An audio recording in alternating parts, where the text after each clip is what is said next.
Coming up on Torrance Today, the stormy weather may be over for now, but the dangers on the roadways remain. We share some tips on how to stay safe. Then, a giant tree came down in our seaside neighborhood, blocking a street and keeping our city crews busy. And a new business celebrates its grand opening and makes going to the doctor easier than ever. All this and more coming up right now on Torrance Today.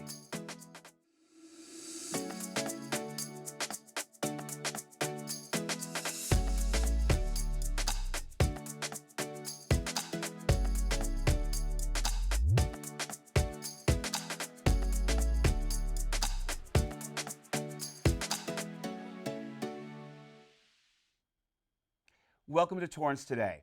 I'm Kirk Lyons. It's 4 p.m. on Thursday, March 2nd. I hope your week is wrapping up nicely. Thank you so much for joining us. Here is our first story. Wintry weather surprised South Bay residents yesterday, and rain and even hail came down during the afternoon hours.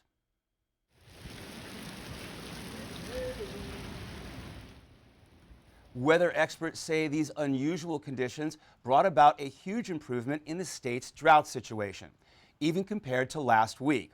They also say the snowpack is the largest in decades. But with the welcome news comes some warnings. The past 2 weeks of on and off heavy rainfall led to a lot of potholes and sinkholes. The Automobile Club of Southern California shares some timely tips to avoid damage to your car. Maintain proper tire air pressure. Leave plenty of space so you can see the potholes as you approach them, and don't brake over a pothole because it can cause even more damage. AAA estimates potholes to cost American drivers a total of at least $3 billion every year. Another giant tree came down yesterday due to heavy wind and rain. This one happened on the 4600 block of Vanderhill Road in the Seaside neighborhood. The fallen tree blocked Carlo Road and kept the Public Works Department's streetscapes crews very busy. The city lost a total of more than 60 trees during this storm season. City leaders hope to make up for some of the loss by planting new trees in the coming weeks. Our council members proclaimed March 7th through the 14th as California Arbor Week in Torrance. Public Works employees invite the public to take part in a tree planting event outside Torrance High School on Saturday, March 11th from 9 a.m. to noon. And with an exceptionally cold winter, the high gas prices have caused hardship for many SoCal gas customers. But on a positive note, there's relief ahead for some who really need it. The gas company just announced that $10 million in shareholder funding will be going towards helping those who need help paying their gas bills. This includes low-income families, seniors, and small restaurant owners who have been feeling the pinch lately. SoCal Gas CEO Scott Drury says, quote, "Thanks to the incredible work of the United Way and the network of tireless nonprofit leaders who support our work in the community, we will be able to help many more of our neighbors, families, and small businesses in cities and towns across Southern California this winter." For more information, visit socalgas.com. And Torrance residents now have more time to apply for a new commission. The application deadline for the Measure SST Citizens Oversight Committee got extended to Friday, March 17th at 4 p.m. Applicants must be a registered voter in the city and have completed commissioner certification training. Interested applicants can learn more at torranceca.gov/government/commissions. The city is looking for those in our community who are 100 years old or older to honor this year. The Centenarian program is a new program approved by the City Council and will be administered through the Recreation Department and the Commission on Aging. We'll be honoring the centenarians at a City Council meeting with a certificate and a commemorative coin. We know we have several centenarians in our city, and we're encouraging them or their families and friends to submit applications for them. So far, we've identified 7, and hopefully there's more that we haven't identified, and it's our opportunity to recognize them, bring them into the spotlight, and show our appreciation for them. Applications must be submitted no less than 2 months prior to the centenarian's birthday. and the honoree must be a part of the Torrance community. If you have a loved one that comes to mind, fill out an application at torranceca.gov/centenarian program. If you want to make a notable contribution to our city using your creative skills, a contest just launched for a new logo. Throughout the month of March, artists of all levels can submit their design for the new logo design competition. City leaders seek a new image that will better identify the city's balance of residential, industrial, and commercial sectors. The design may be used on the official city website, social media, vehicles, and more. The contest is open to all ages, although those younger than 18 must have a parent or guardian's consent, and you must be a Torrance resident or student. The contest runs through 11:59 p.m. on Friday, March 31st. For more information, go to torranceca.gov/logo contests. A new medical business recently opened its doors and celebrated its grand opening with some of our city leaders. I'm so happy to welcome everyone and provide primary care services for the uninsured and keep things affordable and manageable for people who are maybe between insurance or never had insurance to begin with.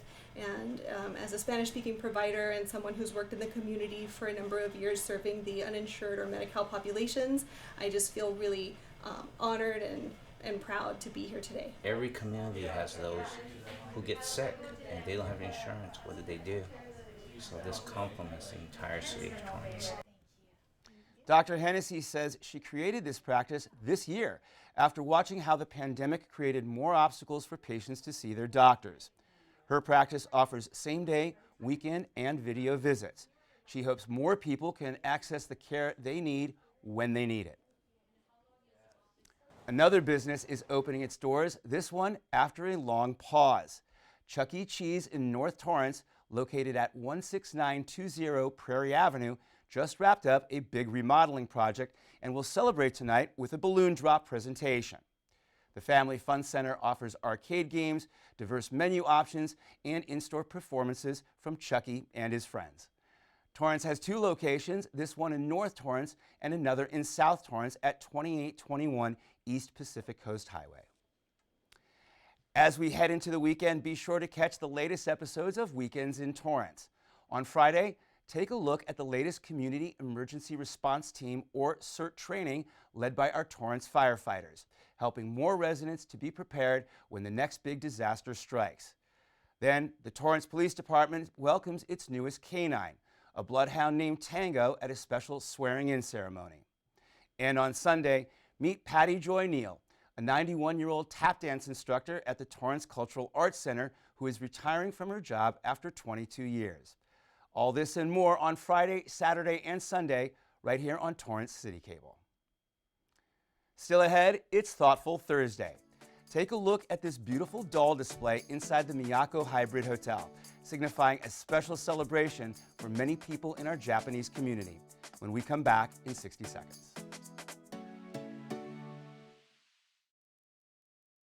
I know what you're thinking. I need a job. I need a new career. Well, I've been there. I've been there. I've been there. I wasn't happy with what I was doing. After high school, I didn't have a plan. I just wanted to start working. I got laid off twice, but you gotta keep going. You just need the right skills. Find an apprenticeship. I found a 2-year IT program. I found a medical course online. I'm now a consultant in the tech space. You have more options than you think. You can do this. You will find something. You will find something new.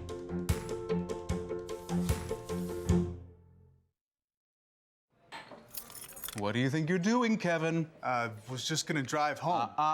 There are several warning signs present that you shouldn't be driving. Like hearing voices? Like your text-to-emoji ratio? Oh man, the selfies. Selfie. Nailed it. We all have warning signs that let us know that we're probably not okay to drive. Mine is pretending to be your subconscious. Craig, come on man, let's split a ride home.